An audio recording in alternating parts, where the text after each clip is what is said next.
blossoming. They're everywhere. We know that drones can do lots of good things. We also know that drones could create really dangerous potential in terms of safety and in terms of privacy. And the recent reports of near collisions of drones by our New York airports and a few up in Buffalo as well show the potential of danger. So I've been urging the FAA, that's a different agency, I have been urging the FAA, the Federal Aeronautics Agency, Aviation Agency, get all the FAA. I have been urging the Federal Aviation Agency to come out with rules on drones.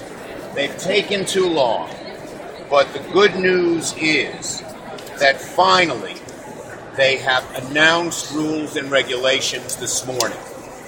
And I was briefed on them last night by the Deputy Administrator, and here are some of the points I want to make about those rules. First, the FAA is off to a good first start.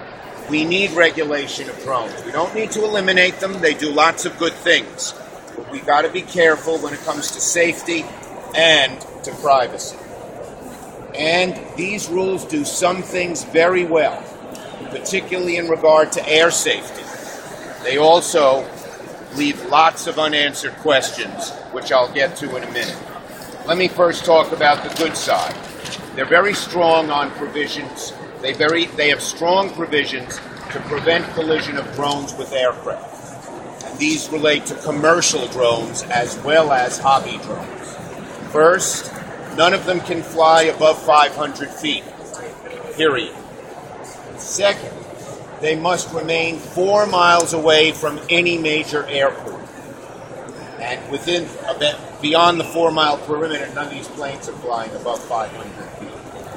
And so that is a very good safety provision. Third, the drones, commercial and hobby, can only be used in daylight.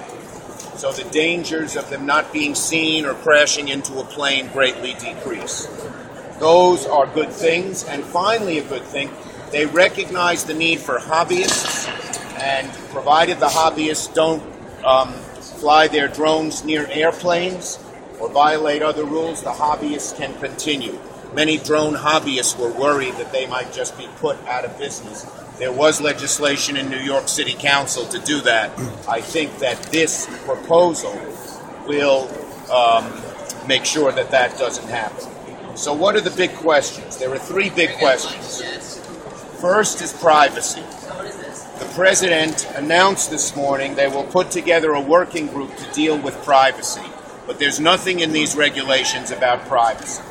We all shudder to think that someone could send a drone to our living room or even our bedroom window and it could peer in and take a picture. We need strong regulations on privacy, and I will be urging the Presidential Task Force to make sure that those privacy regulations are complied with. Second, for commercial drones, they say that they must be in the line of sight of the operator. Don't fall for it. Watch the gap. You're getting on and off your train.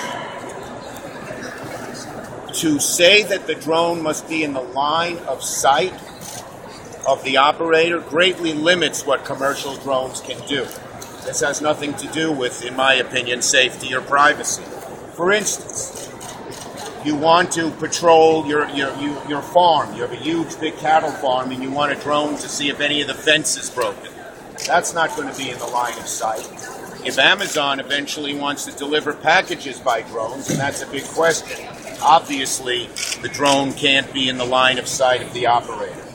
So I've asked the administrator what is going on here. He said we're starting off very cautiously, but we may have to move after discussing with industry and others to expand that. And third, and this one I find troubling, and bear with me, they don't require any geofencing. How do you enforce the fact that drones can't fly above 500 feet, that drones can't go within 4 miles of an airport, that drones have to fly at night? Mm-hmm. Well, there's a technique where you can build such limitations into the drone itself, called geofencing. The drone just won't fly 4 miles from an airport or over the White House or above 500 feet. And some of the leading manufacturers have said that they are willing to put that in their drone. I have asked the FAA why they didn't do that. They say it's something they're considering. It's something that I will ask them to very carefully examine. So overall, we're a lot better today with these new proposed regulations than we were yesterday, particularly in regard to airline safety, where they've done a good job. But we have lots of other unanswered questions, and I will continue to pursue this, as I'm sure Senator Blumenthal and many of my colleagues will. Let me call on Senator Blumenthal. A few words on this. Thanks to Senator Schumer for again leading this effort. My staff was called last night as well by the FAA to provide a overall briefing on some of the details of the announcement made today. And Senator Schumer is absolutely right. This plan is a good first draft. It's a good working draft, moving air safety in the right direction on drones. But it deals predominantly with safety, which is what the FAA is supposed to do. The issues of security and commercialization of drones, what limits will be placed on them to preserve privacy, which has to be a predominant goal here, will be for the President and the Congress to determine. And it's our job, we must determine how to protect the privacy of Americans in the face of this new and potentially very invasive and intrusive technology. So there are lots of positives, as Senator Schumer points out, for agriculture, in fact, for rail safety, because these drones can be used to inspect rails in remote parts of the country or locations that may not be easily accessible. So there's a direct relation to what we're doing today. But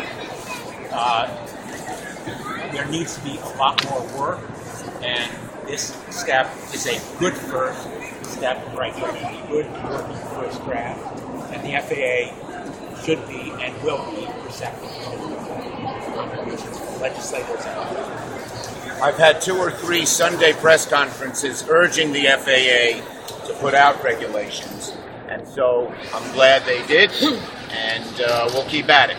Questions on drones? Yes, sir.